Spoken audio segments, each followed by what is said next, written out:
शांति। आज है 7 जनवरी 2022 की मुरली। चलो सुनते हैं। आज बाबा ने कहा है, मीठे बच्चे, तुम्हें बाप द्वारा बाप की लीला अर्थात ड्रामा के आदि मध्य अंत का ज्ञान मिला है।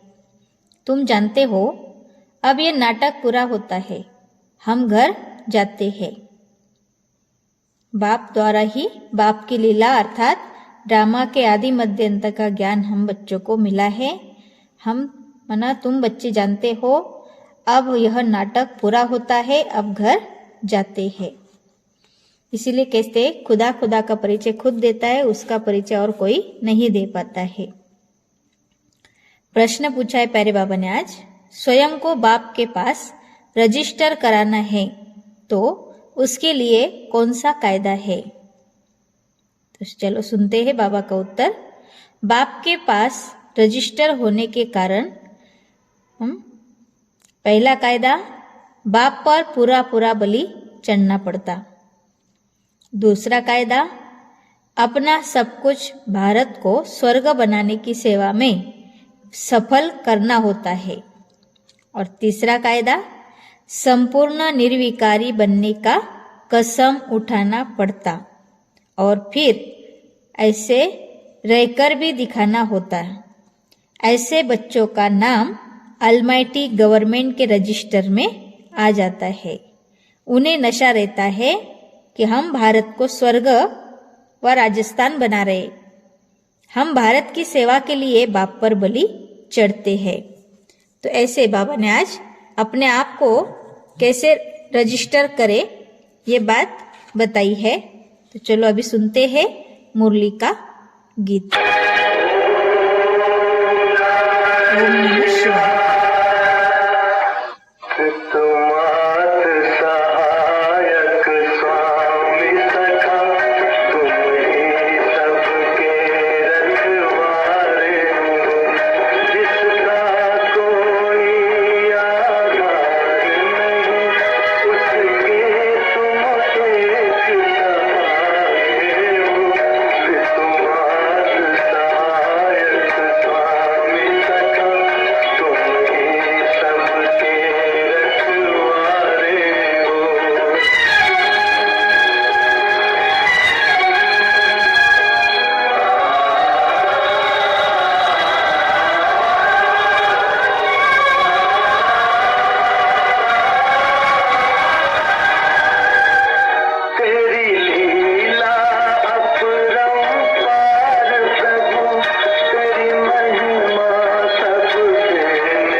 ओम शांति।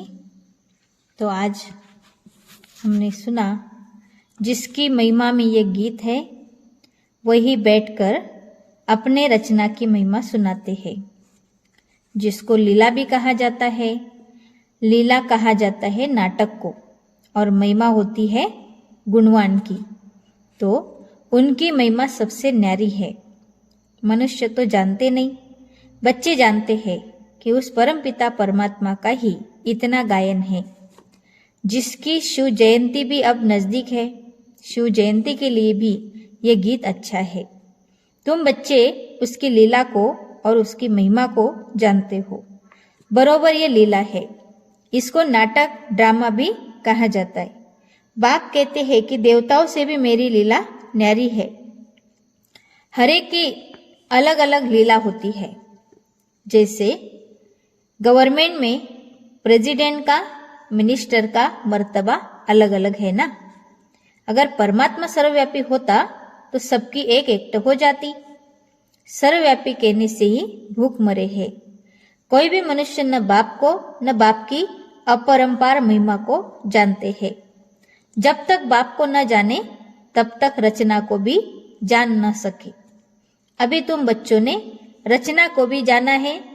ब्रह्मांड, सूक्ष्म वतन और मनुष्य सृष्टि का चक्र बुद्धि में फिरता रहता है। यह है लीला अथवा रचना के आदि मध्य अंत की नॉलेज। इस समय दुनिया के मनुष्य है नास्तिक, कुछ भी नहीं जानते और गपोड़े कितने लगाते हैं। साधु लोग भी कॉन्फ्रेंस आदि करते रहते। बिचारों को ये पता ही नहीं कि अब नाटक पूरा होता है, अभी कुछ टच होता है। जबकि नाटक पूरा होने का आया है, अभी सब कहते हैं राम राज्य चाहिए। क्रिश्चियन के राज्य में ऐसे नहीं कहते थे कि नया भारत हो, अभी बहुत दुख है। तो सभी आवाज करते हैं कि हे प्रभु दुख से छुड़ाओ। कलयुग अंत में अगर जरूर जास्ती दुख होगा, दिन प्रतिदिन दुख वृद्धि को पाता जाएगा। वह समझते हैं सभी अपना अपना राज्य करने लग पड़ेंगे, परंतु ये विनाश तो होना ही है, ये कोई जानते नहीं। तुम बच्चों को कितना खुशी में रहना चाहिए। तुम किसको भी कह सकते हो कि बेहद का बाप स्वर्ग रचता है, तो बच्चों को भी स्वर्ग की बातें होनी चाहिए। भारतवासी खास इसलिए याद करते हैं, भक्ति करते हैं, भगवान से मिलना चाहते हैं, श्री कृष्णपुरी में जाने चाहते हैं, जिसको ही स्वर्ग कहते हैं। परंतु ये नहीं जानते कि सतयुग में ही श्री कृष्ण का राज्य था। फिर अभी यह कलयुग पूरा होगा, सतयुग आएगा, तब फिर श्री कृष्ण का राज्य होगा। ये तो सभी जानते हैं कि शिव परमात्मा की सभी संतान हैं। फिर परमात्मा ने नई सृष्टि रची होगी तो जरूर ब्रह्मा के मुख द्वारा ही रची होगी। ब्रह्मा मुख वंशावली तो जरूर ब्राह्मण कुलभूषण होंगे। वह समय भी संगम का होगा। संगम है कल्याणकारी युग, जब परमात्मा ने बैठ राजयोग सिखाया होगा। अभी हम है ब्रह्मा मुख वंशावली ब्राह्मण। बाकी तुम कहेंगे हम कैसे माने कि ब्रह्मा के तन में परमात्मा आकर राजयोग सिखाते हैं। तुम भी ब्रह्मा मुख वंशावली बन राजयोग सीखो तो आपे ही तुमको भी अनुभव हो जाएगा। इसमें बनावट की व अंधश्रद्धा की कोई बात ही नहीं। अंधश्रद्धा तो सारी दुनिया में है। इसमें भी खास भारत में गुड़ियों की पूजा बहुत होती है। आइडियल प्रस्त भारत को ही कहा जाता है। ब्रह्मा को कितनी भुजाएं देते हैं, अभी यह कैसे हो सकता है। हाँ, ब्रह्मा के बहुत बच्चे हैं। जैसे विष्णु को 4 भुजाएं दिखाते हैं, 2 लक्ष्मी की, 2 नारायण की। वैसे ब्रह्मा के भी इतने बच्चे होंगे। समझो 4 करोड़ बच्चे हो तो ब्रह्मा की 8 करोड़ भुजाएं हो जाए, परंतु ऐसे है नहीं। बाकी प्रजा तो जरूर होगी। यह भी ड्रामा में नूंद है। बाप आकर यह सब बातें हमें समझाते हैं। वह तो समझ नहीं सकते कि आखिर क्या होना है। कितने प्लान्स बनाते हैं, किस्म किस्म के प्लान्स बनाते हैं। या बाबा का तुम बच्चों के लिए एक ही प्लान है और यह राजधानी स्थापन हो रही है, जो जितनी मेहनत कर आप सामान बनाएंगे उतना उच्च पद पाएंगे। बाप को नॉलेजफुल, ब्लिसफुल, रहमदिल कहते हैं। बाप कहते हैं मेरा भी ड्रामा में पार्ट है। माया सब पर बेरहमी कर रही है, हमको आकर रहम करना पड़ता है। तुम बच्चों को राजयोग भी सिखाता हो, सृष्टि चक्र का राज भी समझाता हो। नॉलेज फल को ज्ञान का सागर कहा जाता है। तुम बच्चे जानते हो, किसको समझा भी सकते हो। यहाँ अंधश्रद्धा की तो कोई बात ही नहीं। हम निराकार परमपिता परमात्मा को मानते हैं। पहले पहले उनकी महिमा करनी चाहिए। वह आकर राजयोग द्वारा स्वर्ग रचते हैं, फिर स्वर्ग वासियों की महिमा करनी चाहिए। भारत स्वर्ग था तो सभी सर्वगुण संपन्न 16 कला संपूर्ण थे। अब 5000 वर्ष के बाद ये बात 5000 वर्ष की है, तो परमात्मा की महिमा सबसे न्यारी है। फिर है देवताओं की महिमा। इसमें अंधश्रद्धा की कोई बात ही नहीं है। यहाँ तो सब बच्चे हैं, फॉलोअर्स नहीं है। ये तो फैमिली है, हम ईश्वर की फैमिली है। असल में तो हम सब आत्माएं परमपिता परमात्मा के बच्चे हैं। तो फैमिली हुई ना। वो निराकार फिर साकार में आते हैं। इस समय ये वंडरफुल फैमिली है, इसमें संशय की बात ही नहीं। शिव की सभी संतान हैं। प्रजापिता ब्रह्मा की संतान भी गाए हुए हैं। हम ब्रह्मा कुमार कुमारियां है। नई सृष्टि की स्थापना हो रही है। पुरानी सृष्टि सामने है। पहले तो बाप की पहचान देनी है। ब्रह्मावंशी बनने बिगर बाप का वर्षा मिल न सके। ब्रह्मा के पास ये ज्ञान नहीं है। ज्ञान सागर शिव बाबा है, उनसे ही हम वर्षा पाते हैं। हम है मुख वंशावली, सभी राजयोग सीख रहे हैं। हम सबको पढ़ाने वाला शिव बाबा है, जो इस ब्रह्मा तन में आकर हमें पढ़ाते हैं। ये प्रजापिता ब्रह्मा जो व्यक्त है, वह जब संपूर्ण बन जाते हैं तब फरिश्ता बन जाते हैं। सूक्ष्म वतन वासियों को फरिश्ता कहा जाता है। वहां हड्डी मांस नहीं रहता। बच्चियां साक्षात्कार भी करती है। बाप कहते हैं, भक्ति मार्ग में अल्पकाल का सुख भी मेरे द्वारा ही तुमको मिलता है। दाता मैं एक ही हूँ, इसलिए ईश्वर अर्पण करते हैं। समझते ईश्वरी फल देते हैं। साधु संत आदि का कभी नाम नहीं लेते। देने वाला एक बाप है। करके निर्मित कोई द्वारा दिलाते हैं, निमित्त किसी को करा के दिलाते हैं उनकी महिमा बढ़ाने के लिए। वह सब है अल्पकाल का सुख। यह है बेहद का सुख। नए नए बच्चे आते हैं तो समझते हैं जिस मत पर हम थे उनको फिर हम ये नॉलेज समझाए। इस समय सब माया की मत पर है। या तो तुमको ईश्वरीय मत मिलती है। यह मत आधा कल्प चलती है, क्योंकि सत्युग त्रेता में हम इसकी प्रारब्ध भोगते हैं। वहां उल्टी मत होती नहीं, क्योंकि माया ही नहीं है। उल्टी मत तो बाद में ही शुरू होती है। अब बाबा हमको आप समान त्रिकालदर्शी त्रिलोकीनाथ बनाते हैं। ब्रह्मांड का मालिक भी बनाते हैं। फिर सृष्टि के मालिक भी हम ही बनते हैं। बाप ने बच्चों की महिमा अपने से भी ऊंची की है। सारी सृष्टि में ऐसा बाप कभी देखा जो बच्चों के ऊपर इतनी मेहनत करे और अपने से भी तीखा बनाए? कहते हैं, तुम बच्चों को विश्व की बादशाही देता हो।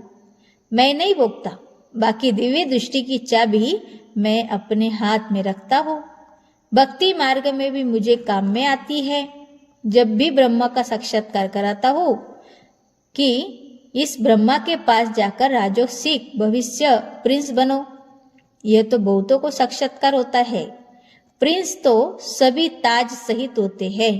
बाकी बच्चों को यह पता नहीं पड़ता कि सूर्यवंशी प्रिंस का साक्षात्कार हुआ व चंद्रवंशी प्रिंस का। जो बाप के बच्चे बनते हैं वो प्रिंस प्रिंसेस तो जरूर बनेंगे, फिर आगे व पीछे। अच्छा, पुरुषार्थ होगा तो सूर्यवंशी बनेगा, नहीं तो चंद्रवंशी। तो सिर्फ प्रिंस को देख खुश नहीं होना है। यह सब पुरुषार्थ पर मदार रखते हैं। बाबा तो हर बात क्लियर करके समझाते हैं। इसमें अंधश्रद्धा की बात नहीं है। यह है ईश्वरीय फैमिली। इस हिसाब से तो वह भी ईश्वरीय संतान है, परंतु वह कलयुग में है, तुम संगम पर हो। किसके पास भी जाओ तो बोलो हम शिववंशी ब्रह्मा मुख वंशावली ब्राह्मण ही स्वर्ग का वर्षा पा सकते हैं। किसको अच्छी रीति समझाने की मेहनत करनी पड़ती है। 150 को समझाए तब उनसे कोई एक निकले।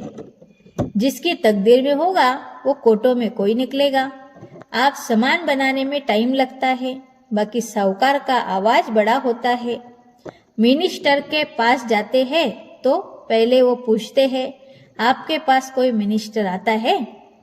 जब सुनाते हैं कि हाँ आते हैं तो कहेंगे अच्छा हम भी चलते हैं।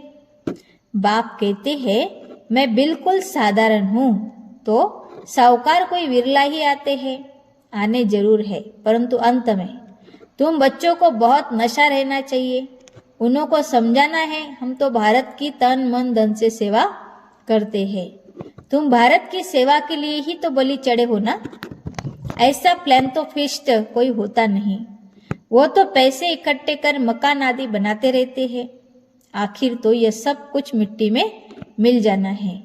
तुमको तो सब कुछ बाबा पर बलि चढ़ाना है, भारत को स्वर्ग बनाने की सेवा में ही सब कुछ लगाना है। तो फिर वर्षा भी तुम ही पाते हो, तुमको नशा चढ़ा हुआ है। हम ऑलमाइटी अथॉरिटी के बच्चे हैं, हम उनके पास रजिस्टर हो गए। बाबा पास रजिस्टर होने में बहुत मेहनत लगती है। जब संपूर्ण निर्विकारी पने का कसम उठावे और रहकर भी दिखावे, तब बाबा उसे रजिस्टर करते हैं। बच्चों को बहुत नशा रहना चाहिए कि हम भारत को स्वर्ग व राजस्थान बना रहे हैं, तब उस पर राज्य करेंगे। माना भारत में अगर राज्य करना है तो बच्चों को पहले ये नशा रखना चाहिए कि हम भारत को स्वर्ग व राजस्थान बना रहे हैं, तब उस पर राज्य करने के लायक हम बन सकेंगे। अच्छा, मीठे मीठे सिकिल दे बच्चों प्रति माता पिता बाप दादा का याद प्यार और गुड मॉर्निंग। रूहानी बाप की रूहानी बच्चों को नमस्ते। हम रूहानी बच्चों की रूहानी माता पिता बाप दादा को याद प्यार और नमस्ते। ओम शांति, शुक्रिया, थैंक्स बाबा। धारणा के लिए मुख्य सार, पहली पॉइंट, हम ईश्वरीय संतान एक ईश्वर की फैमिली के हैं। हमें अभी ईश्वरीय मत मिल रही है, इस रूहानी नशे में रहना है, उल्टी मतों पर नहीं चलना है। दूसरी पॉइंट, भारत की सेवा के लिए ब्रह्मा बाप के समान पूरा बलि चढ़ना है। तन मन धन भारत को स्वर्ग बनाने में सफल करना है। पूरा फिलांथ्रोपिस्ट बना दानी बनना है। प्यारे परमात्मा पिता का वरदान है, परमात्मा प्यार की छत्र छाया में सदा सेफ रहने वाले, परमात्मा प्यार की छत्र छाया में सदा सेफ रहने वाले, दुखों की लहरों से मुक्त भवो। जैसे विश्लेषण में बोला